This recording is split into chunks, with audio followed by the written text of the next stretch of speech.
El auditorio de Telefórmula, que en este momento se enlaza con los trabajos de esta emisión. Tenemos muchísima información que compartir con usted. Ya compartíamos con el auditorio que nos sigue a través de la radio y, por supuesto, plataformas de internet. Otro terremoto tuvimos al empezar el día, a la 1 con poquitos minutos, magnitud 6.9 con epicentro en Cualcomán. Acabo de hablar con la presidenta municipal de Cualcomán y con la jefa de gobierno de la Ciudad de México. Aquí en la Ciudad de México se reporta en normalidad. La presidenta municipal me dice que sigue esperando que se termine el censo para que la gente pueda recibir la ayuda. La inflación no da tregua, la tenemos en 8,76 y esto, bueno, pues implicará, entre otras cosas, que el Banco de México, me decía Carlos Serrano, con quien platicaba hace un momento, tenga que revisar nuevamente otro incremento a las tasas. El canciller de la República hoy tuvo 2 participaciones en Naciones Unidas. Por la mañana, una reunión ministerial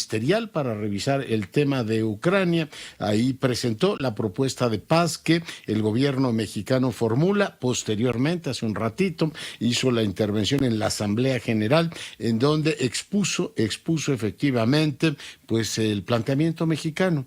Esto dijo el canciller. Esta guerra se suma a otros conflictos armados que permanecen sin solución. México, como Estado responsable y comprometido con la promoción de la solución pacífica de las controversias, acude a esta Asamblea General con una propuesta para el diálogo y la paz en Ucrania. El Consejo de Seguridad no ha podido cumplir con el mandato que le confiere la Carta de las Naciones Unidas. Menos aún, ha logrado encaminar proceso diplomático alguno para buscar una solución por la vía del diálogo y la negociación.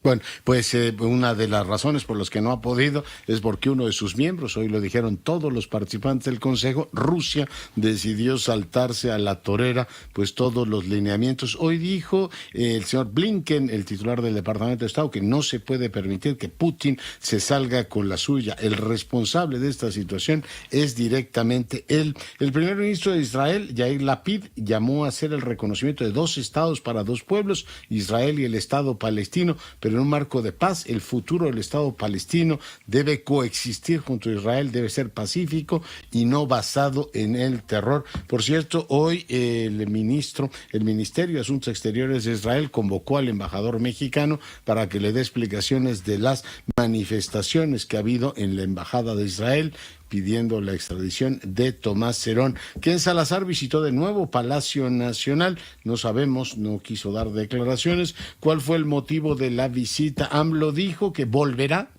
En teoría la había presentado el PRI, pero dice que él va a presentar nuevamente la iniciativa para la ampliación de la permanencia de las Fuerzas Armadas. La diputada Yolanda de la Torre, duranguense, la que presentó efectivamente la propuesta, pide hoy licencia. Bueno, pues así estamos. Vamos a platicar en un momento más con Beatriz Paredes. Vamos a ver qué va a hacer la bancada del PRI. La bancada de Morena está intentando pactar con priistas un nuevo dictamen. En más información, quiero decirle que pues ha muerto Jorge Fons, descanse en paz, este importantísimo director de cine mexicano que, como usted sabe, bueno, pues ha hecho entre otras películas, o hizo entre otras películas, Rojo Amanecer. Diputados aprueban la desaparición forzada como delito de lesa humanidad, y en Italia, ya en el filo de las elecciones, la derecha reconoce, me refiero a Salvini y Berlusconi, el liderazgo de Meloni, la mujer que encabeza la lista de Fratelli d'Italia, como la lideresa de la derecha. Platicaremos de todos estos temas después de la pausa. Seguimos con la información. Lorenzo Córdoba, consejero presidente del INE, al cerrar la cumbre global de la democracia electoral, hizo un llamado para construir una alianza, defender y detener el deterioro de la integridad electoral, el acoso a las autoridades electorales. Parte de lo que dijo Lorenzo Córdoba fue esto. La persistencia y agudización de los problemas estructurales de nuestro tiempo, tales como la desigualdad, la pobreza, la violencia, la corrupción y en muchas ocasiones también la inseguridad, ninguno de ellos atribuible, por cierto, a la democracia electoral, no solo han contribuido a la pérdida de confianza en instituciones clave de las democracias, sino que se han convertido en un auténtico y peligroso caldo de cultivo para el surgimiento de liderazgos políticos con fuertes pulsiones autoritarias.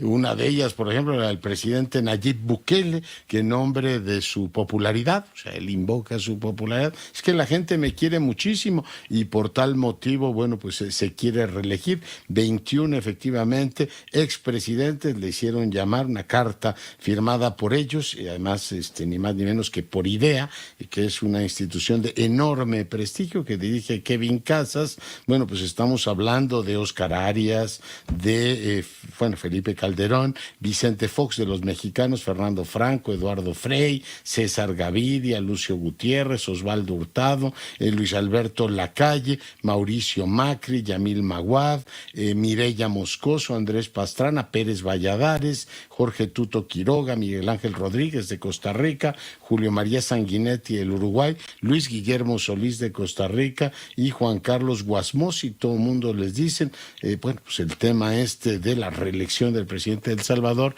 va en contra de todas las normas y bueno, pues en este caso Bukele los llamó asesinos, ¿no? Así tal cual, dijo una lista de una carta firmada por corruptos, saqueadores y algunos de ellos hasta asesinos, todos odiados por su pueblo.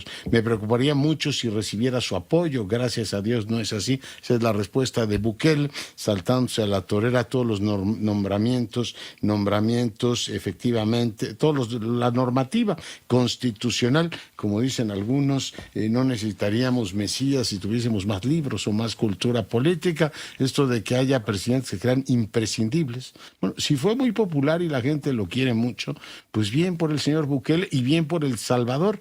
Vea usted el discurso que tuvo en Naciones Unidas, que él dice que él no cree en Naciones Unidas. No, él solo cree en él. Los de Naciones Unidas un atajo de pues no sé cuántas cosas les dijo y que ellos habían encontrado por primera vez su camino y que tal, él es su pastor, ¿no? Dice, finalmente El Salvador ha encontrado su camino. Parece increíble que un país que en el 92 vino, por cierto, a pactar a México la paz, tuvo una salida de una guerra civil, tuvo alternancia. Sancherén venía de la guerrilla, de la izquierda tradicional, bueno, la izquierda guerrillera directamente, y ahora hayan caído en este embrujo. Bueno, son los tiempos que corren, no solo El Salvador, esta idea de los hombres fuertes, la política de la testosterona, y bueno, pues parte también de la reflexión de la cumbre por la democracia que ya le refería, tiene que ver con estos movimientos en América Latina, alteración de los principios constitucionales para perpetuarse en el poder.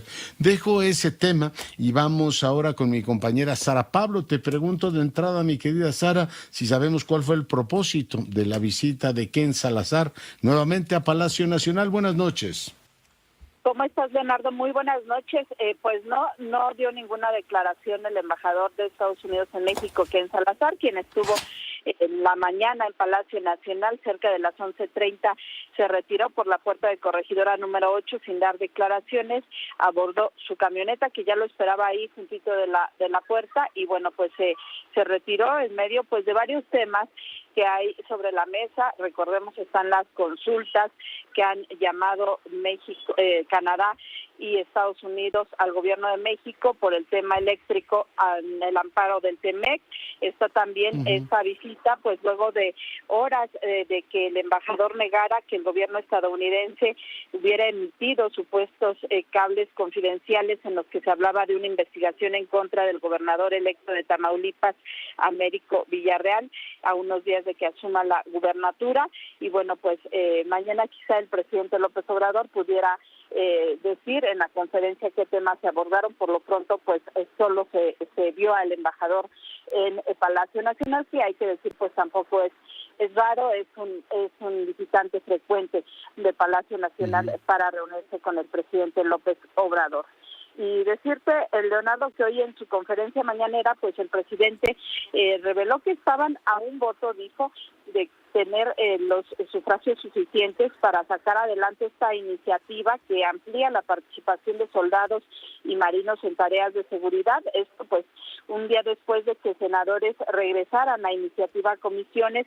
Consideró el presidente incluso que era preferible que el dictamen se sometiera a votación del Pleno para así, dijo, poner en evidencia la postura de cada legislador. Dijo que no importa si esta minuta es rechazada, si el tema se debe congelar al menos en este periodo para que pueda ser abordado hasta el siguiente, pues él va a presentar una nueva iniciativa si esto ocurre. Solo recordar que la propuesta pues fue presentada por la diputada del PRI, Yolanda de la Torre. El presidente apuntó que incluso este tiempo serviría para organizar foros e informar a los ciudadanos y después hacer una consulta. Dijo que, bueno, pues si no se puede por ley, entonces al menos una encuesta para recoger la opinión de la gente. Cuando me dijeron ayer, les va a faltar un voto, lo que les planteé es que se vote, si no se alcanza a aprobar, va a pasar un tiempo y voy a volver con lo mismo, porque estoy acostumbrado a eso, o sea, a la perseverancia. No estaría mal también esperar hasta dejar la iniciativa, porque no la vamos a retirar, el Ejecutivo no la va a retirar, y por eso, o esa iniciativa o otra, que se vote y no se obtenga el propósito de que se amplíe el apoyo de la Secretaría de la Defensa y de Marina, ¿sí? Si no se obtiene ese propósito, pasa un tiempo, de acuerdo a la ley, y se vuelve a presentar. Pues ahí lo que dijo el presidente, quien por cierto hoy puso en pantalla una lista de 21 senadores que votaron en contra del dictamen.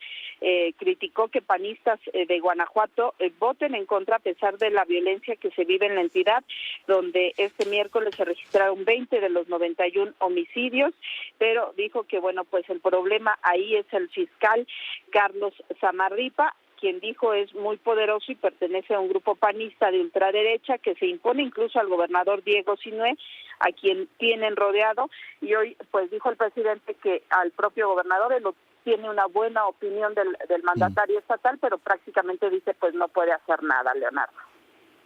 Ya que porque el fiscal lo tiene controlado. Oye, de todas maneras, pues el voto de los senadores es público, ¿no? ¿Dijo algo el presidente de la disposición de este tribunal que le ordena abstenerse de lanzar ataques a la empresa esta Calica, Sara? No ha comentado nada todavía al respecto, Leonardo. El presidente hace ya algunos días que no toca el tema de Calica, quizá un poco más de una semana. Todavía recuerdo que puso un video para demostrar el daño ambiental de esta empresa y hoy no mencionó nada al respecto. Todos estaban a un voto, dice el presidente, y habló de la posibilidad de hacer consulta o por lo menos una encuesta. Bueno, pues te agradezco mucho el reporte, Sara. Hasta luego, muy buenas noches. Y bueno, pues como hablábamos ayer con senadores de distintos partidos, se abre un periodo de 10 días para que vuelvan a discutir en comisiones el asunto. Yo le agradezco mucho a la senadora Paredes, precandidata a la presidencia también, que el día de hoy converse con nosotros. Senadora, bienvenida. Leonardo, muy buenas noches. Siempre es un gusto saludarlo y platicar con usted, y saludo al auditorio. El gusto, créame, es todo mío. A ver, cuéntenos cómo ve la situación, bueno, en la jornada del día de ayer, la reacción del presidente y las posibilidades. Hoy se empieza a barajar que en comisiones podrían discutir un nuevo dictamen. Senadora, cuéntenos cuál es su punto de vista. Mire, yo creo que en toda democracia es natural que haya diferencias y que las diferencias se expresen de manera pública en los espacios privilegiados para ello, como es el Congreso de la Unión, el Senado o la Cámara de Diputados. Recuerdo cuando el actual señor presidente era miembro de un partido de oposición, era un militante activo de la oposición, muchísimas veces tenía puntos de vista diferentes a los que planteaba el gobierno en turno. Incluso él fue un dirigente muy vocal, con muchas expresiones cuando tenía diferencias. Entonces nadie puede sorprenderse de que en un régimen democrático y republicano, donde los poderes sirven para que haya equilibrio entre ellos, haya posiciones distintas. Lo que quiero recuperar de la jornada de ayer es la disposición del coordinador parlamentario de la mayoría de buscar un camino de diálogo, un camino que nos permita reflexionar en el fondo. Todos, al menos es mi caso, sabemos de la trascendencia y de la importancia que tienen las Fuerzas Armadas. Somos orgullosos de nuestro ejército, un ejército pacifista, un ejército que desempeña funciones cruciales como lo establece la Constitución. de preservar nuestra soberanía, de salvaguardar las instituciones en caso de cualquier intento de invasión extranjera, y en el caso del Ejército Mexicano subrayo su colaboración cuando hay graves problemas de protección civil. El Ejército se ha visto requerido por las autoridades civiles, como lo señala la Constitución, para participar en cuestiones de seguridad pública. Yo siempre he expresado un punto de vista diverso sobre eso. A mí me parece que es fundamental establecer policías civiles bien capacitadas, suficientemente remuneradas, toda una estrategia de seguridad nacional, y que, como lo señala la Constitución, solo de manera excepcional participen las Fuerzas Armadas, fundamentalmente por el propio respeto a las Fuerzas Armadas y por no desnaturalizar su función constitucional. Quizá la emergencia en materia de seguridad pública haya llevado al señor presidente a cambiar de opinión, porque cuando él fue candidato señaló que una de sus principales medidas o medidas más inmediatas sería que las Fuerzas Armadas regresaran a sus cuarteles. Creo que 6 meses prometía, parece que se ha ido bastante más tiempo, ¿no? Bueno, 6 meses prometía el candidato, en 6 meses dice más o menos regresarán. 4 años no han bastado, senadora. Efectivamente, me parece que la realidad evidenció que esta promesa o este planteamiento de campaña, si no fue promesa, no se haya llevado a cabo. Yo creo que independientemente de las contradicciones de esta iniciativa, lo verdaderamente importante es discutir la Estrategia Nacional de Seguridad.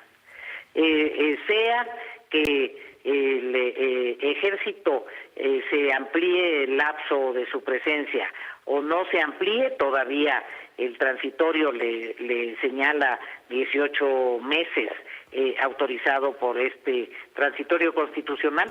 Lo verdaderamente importante es saber qué ha pasado, por qué tenemos los resultados tan magros, tan débiles en relación a un problema que afecta a toda la ciudadanía. Eso es lo verdaderamente importante. Ojalá, con motivo de este debate, se convoque a una verdadera reflexión respetuosa, no partidista, preocupados por México para encontrar las soluciones de fondo, porque si las soluciones de fondo fuesen la que se está planteando, pues seguramente los índices en materia de inseguridad hubieran bajado notablemente.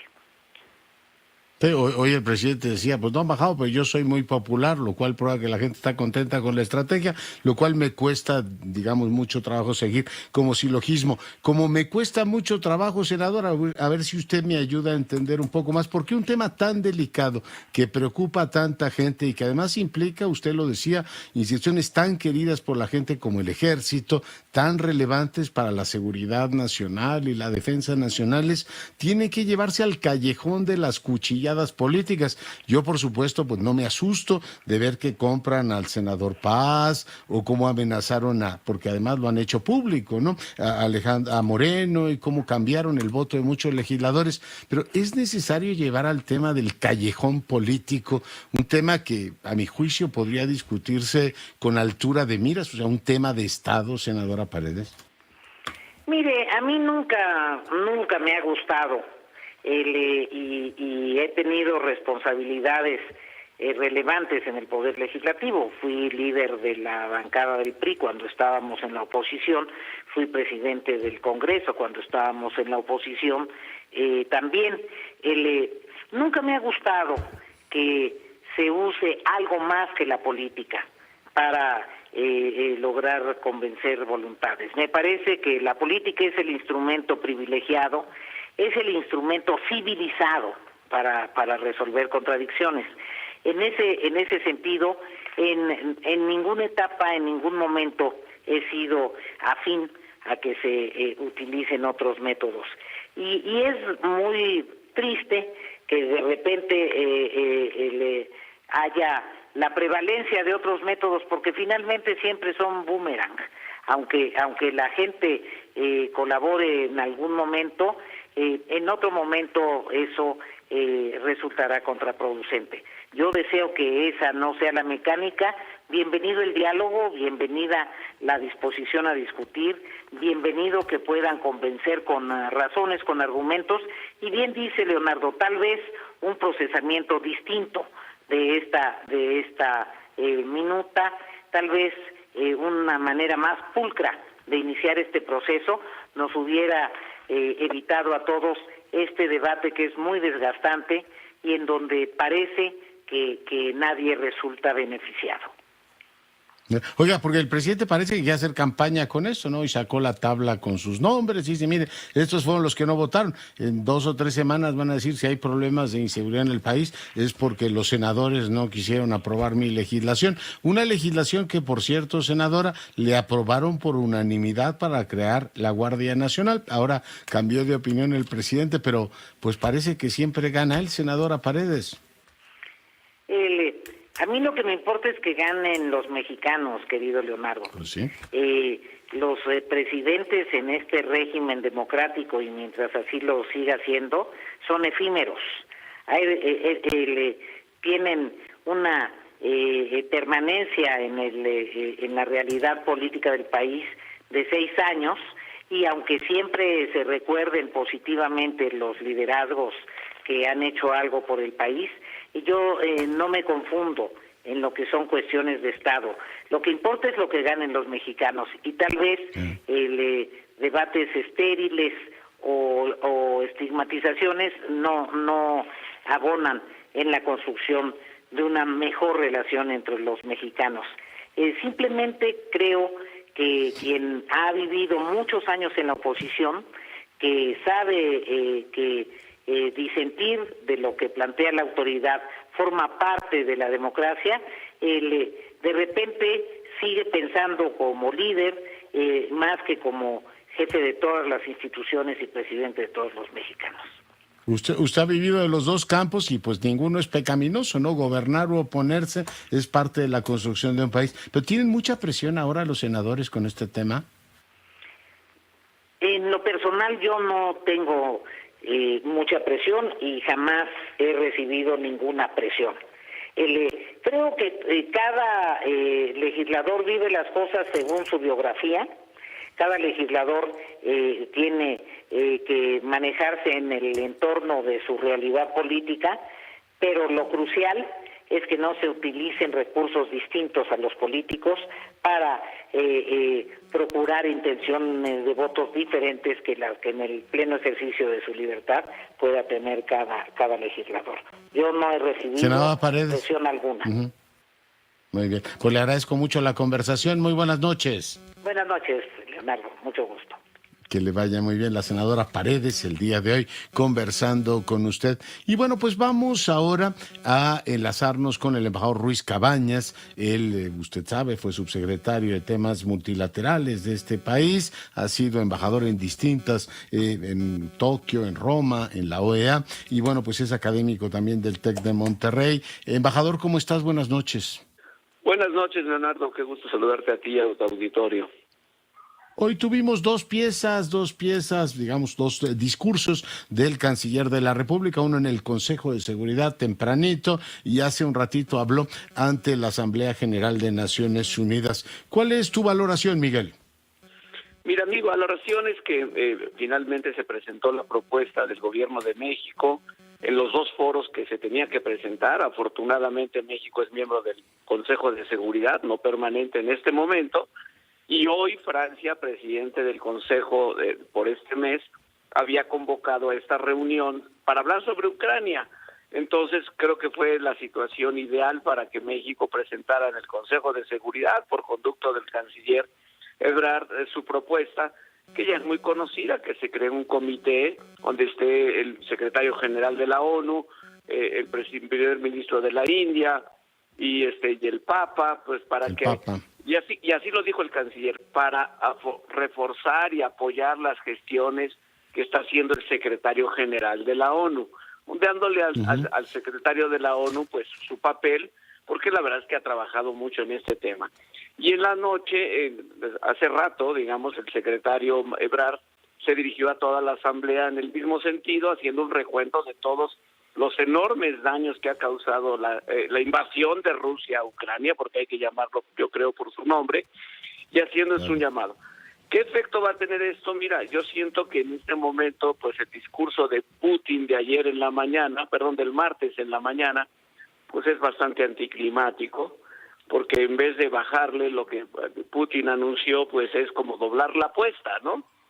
Yo creo que él se equivocó en toda su lanzar esta guerra y ahora pues está elevando cada vez más la apuesta, haciendo amenazas muy poco veladas de que estaría dispuesto a utilizar armas nucleares, cosas muy desafortunadas.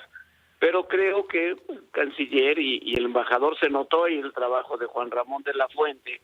El canciller de Ucrania fue a la misión de México, o sea, hubo este diálogo que muestra que México pues está actuando de buena fe. Sí, hace un ratito subía la foto, creo que es reveladora, ¿no? Que Kuleva haya efectivamente hablado con Marcelo Ebrard y se da pues este mecanismo, no se menciona la tregua como tal, ni el plazo de 5 años como lo había formulado el presidente. La reunión del Consejo fue rango ministerial, ahí habló Blinken, hablaron el resto de los cancilleres. ¿Qué opinión te mereció el tono, no? Finalmente Blinken fue al grano y dijo, a ver señores, si quieren que el asunto se calme, convenzan a aquel señor que violó todas las normas, que se llama Vladimir Putin. En fin, la ministerial, ¿qué opinión te mereció, Miguel? Pues yo creo que eso es lo que está ocurriendo, que cada vez más países se convencen y no queda lugar a dudas de que aquí hay una parte agresora que se llama Rusia, una parte agredida que se llama Ucrania, que con base a los estándares no subjetivos de la Carta de las Naciones Unidas, dice, pues cuando alguien invade el territorio del vecino está violando la Carta y el derecho internacional y se convierte en la parte agresora. Yo creo que todos los países del Consejo de Seguridad seguramente están muy incómodos y muy preocupados, y la comunidad internacional toda muy preocupada, en fin, insisto, por el discurso del martes de Putin, donde después de que China y la India le expresaron dudas sobre la guerra, recordarás, el primer ministro de la India, Modi, le dijo públicamente, no son tiempos de guerras, ya para esa guerra, se lo dijo públicamente. Quién sabe qué le habrá dicho en privado, pero si tú dices eso en público, pues es obviamente un tono de desaprobación. Y yo creo que eso es lo que está pasando en este momento. Sí, oye, pues interesante. Además me pareció que China, el día de hoy en el Consejo, el ministro chino Wang decía bienvenidas, digamos, la ampliación de los posibles diálogos para irle bajando un poquito el tono a ese conflicto. Miguel, pues muy agradecido contigo. Muchas gracias, Leonardo. Muy buenas noches a tu auditorio. El embajador Ruiz Cabañas dando su punto de vista. Vamos a escuchar al canciller de la República. Esta guerra se suma a otros conflictos armados que permanecen sin solución.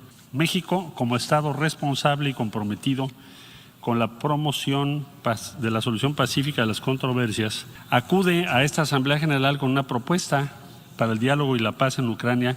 El Consejo de Seguridad no ha podido cumplir con el mandato que le confiere la Carta de las Naciones Unidas. Menos aún, ha logrado encaminar proceso diplomático alguno para buscar una solución por la vía del diálogo y la negociación. Debemos decir que tampoco ha podido lograr que llegue todo el suministro de asistencia humanitaria requerido. Por tales razones, el presidente de México, el licenciado López Obrador, consciente de la responsabilidad individual y colectiva que tenemos, propone que una comitiva o caucus de jefes de Estado y de Gobierno aliente y acompañe los esfuerzos del secretario general para promover medidas de fomento de la confianza hoy perdida entre la Federación Rusa y Ucrania, que permitan generar las condiciones tan pronto sea posible para acercar a las partes a los mecanismos de solución pacífica de las controversias que señala la Carta de las Naciones Unidas. pues parte de lo que dijo efectivamente en su discurso. Como le digo, hoy tuvo dos versiones, en el Consejo de Seguridad y también en la Asamblea General de Naciones Unidas. Esta semana pues ha sido ciertamente muy importante, fecunda en materia de reflexión internacional, la grave crisis que vive el sistema por la ruptura del orden jurídico de, en este caso, Rusia, una potencia imperial que decidió pues anexarse, desmembrar en este caso un país vecino, lo cual pues ha generado no solo en su entorno un enorme rechazo a su política, sino en su propio país. Hay un montón de rusos que están tratando de salirse de su país. De hecho, la Unión Europea está buscando ya una posición común para decir qué hacemos con los rusos que se salgan ante esta política de llevar a su país literalmente al abismo, que es lo que está haciendo Putin. Vamos a hacer una breve pausa, regresamos. Seguimos con la información, le voy a presentar en un momento más, lo estaba efectivamente revisando, una tormenta en España en contra de Irene Montero, una de las ministras de efectivamente el gobierno de Pedro Sánchez, que dice que pues los niños tienen derecho a elegir, eso sí, muy cuidadosa, niños y niñas, dice, tienen el derecho a elegir con qué adultos tienen relaciones sexuales, lo cual ha generado pues una polémica enorme. Leo declaraciones de Edmundo Val, él es el diputado en el Congreso, vicesecretario general y portavoz de Ciudadanos, diciendo, oiga, pues esto es intolerable. ¿Dónde se ha visto esto de que a ver si ya tenemos el fragmento donde habla Irene Montero? Se lo tiene Sandra, ya se lo mandé directamente, pues es parte de la polémica que ahora mismo hay en Twitter. Pues es increíble, ¿no?, que en nombre de esta pues corrección política o de relativismo absoluto digan, no, los niños tienen derecho, ¿no?, a decir por consentimiento si tienen relaciones con adultos. Según yo eso se llamaba estupro, pero si un adulto tiene una relación con un menor. Pero bueno, pues ya está la corrección política, todo lo que da con Irene Montero. A ver si más adelante podemos hablar con Mario Ojeda, que los conoce muy bien y que nos ayude a entender un poco también hacia dónde va todo ese relativismo. A ver, escuche usted a la señora Montero. Para hablar de educación sexual, por ejemplo, que es un derecho de los niños y de las niñas, señoría, independientemente de quiénes sean sus familias, porque todos los niños, las niñas, les niñas de este país tienen derecho a conocer su propio cuerpo, a saber que ningún adulto puede tocar su cuerpo si ellos no quieren, y que eso es una forma de violencia. Tienen derecho a conocer que pueden amar o tener relaciones sexuales con quien les dé la gana, basadas, eso sí, en el consentimiento. Y esos son derechos que tienen reconocidos y que a ustedes no les gusta. Bueno, pues es la ministra de la Igualdad de España, además de psicóloga, feminista. Bueno, pues ha generado toda esta tormenta que pues me parece que está plenamente justificada. Leopoldo Espejel, adelante. Doctor, muy buenas noches. Un policía municipal de Cuautitlán fue detenido presuntamente por haber participado en el homicidio del actor Octavio Ocaña, quien murió por una lesión de bala en la cabeza tras una persecución policial el 29 de octubre de 2021. Se trata de Leopoldo, de 45 años, quien de acuerdo con la imputación de las autoridades fue quien disparó en varias ocasiones a la camioneta que era conducida por el actor durante una persecución en la autopista Chamapa-Lechería.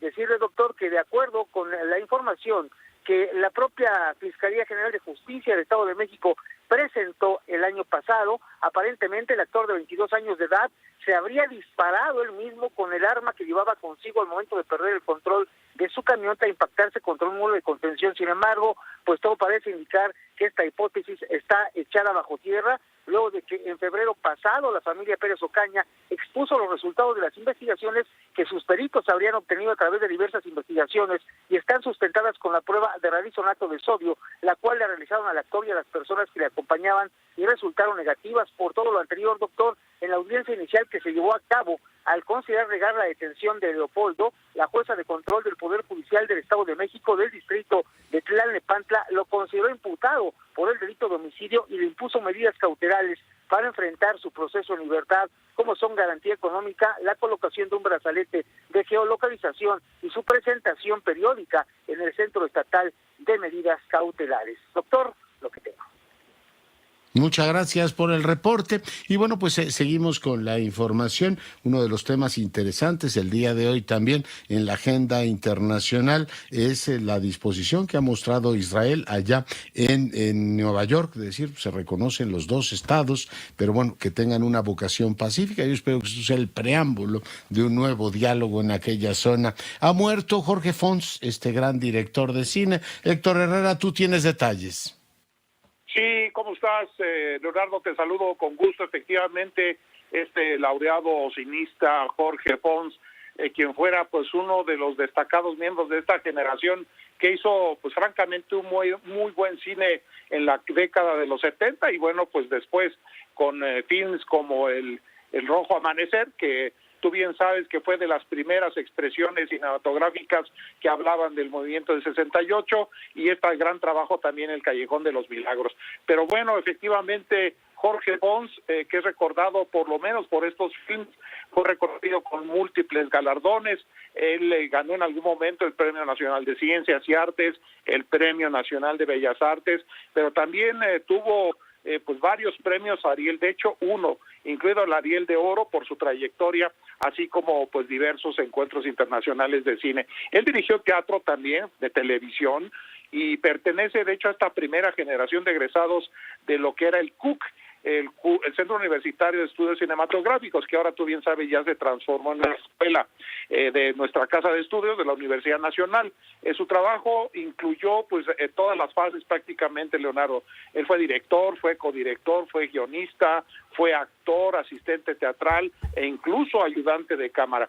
Él era veracruzano, nació en Tuxpan y formó parte, te decía, de esta gran generación de cineastas mexicanos que surgieron en la década de los 70 con este pues potencial artístico que escaló mundialmente. Él desde adolescente participó de hecho en teatro estudiantil, fundó incluso con otros colegas el Teatro de Tlalnepantla. De hecho, uno de los teatros en la zona del municipio de Tlalnepantla precisamente lleva su nombre. Él estudió actuación, dirección de actores, de dirección con gente como Seki Sano, Enrique Ruelas, incluso dirigió varias obras como la escena de la ópera Orfeo de Monteverdi, que fue una producción de UNAM con el IMBA. Seguramente tú habrás acudido a estas grandes representaciones, Leonardo. Y bueno, pues, ¿qué otras grandes películas recordamos de Jorge Fons? Pues yo te pondré ahí en la mesa, entre ellas A los Cachorros, que es una adaptación de esta gran obra de literatura universal de Mario Vargas Llosa. Los Albañiles, por supuesto, que es una obra adaptada de gran escritor. Exactamente. El Callejón de los Milagros, ¿no?, que es inspirada en esta novela de Naguib Mahfouz. Y otra que es un poco más reciente, que también es muy interesante, que se llama El Atentado, que hace un poco referencia a la historia de Porfirio Díaz, ¿no? También muy interesante. Así que bueno, pues si queremos recuperar, ya sabes, a la gente que se ha ido, pues hay que ver sus trabajos, y muy interesante lo que realizó. Pues vaya, se va un gran cineasta, me quedo, Leonardo. El Atentado, que es también de otro gran escritor mexicano. En fin, oye, pues sí, me has hecho recordar al maestro Ruelas, a quien le debemos, entre otros, el Festival Cervantino. Bueno, pues muchas, Vicente Leñero. Bueno, me has puesto nostálgico. Gracias, Héctor. Descanse en paz, Fons. Descanse en paz, Fons. ¿Sabes cuál otra? Muy buena. De Esperanza y Caridad. Esa no me acuerdo, fíjate. Pero bueno, nos recuperaremos este fin de semana viendo algunas películas. Gracias. Y vamos ahora a la pausa musical. Mañana acompáñenos. Y recuerden que el sábado Laura Sarvide presenta su muy comentado libro Caleidoscopio. ¿Se acuerda que platicamos con ella hace algunos meses? Esto ocurrirá el sábado allí en la memorable Casa Refugio, allí en Citlaltépetl. No se la pierda. Cuídese y sea rabiosamente feliz. Se lo merece.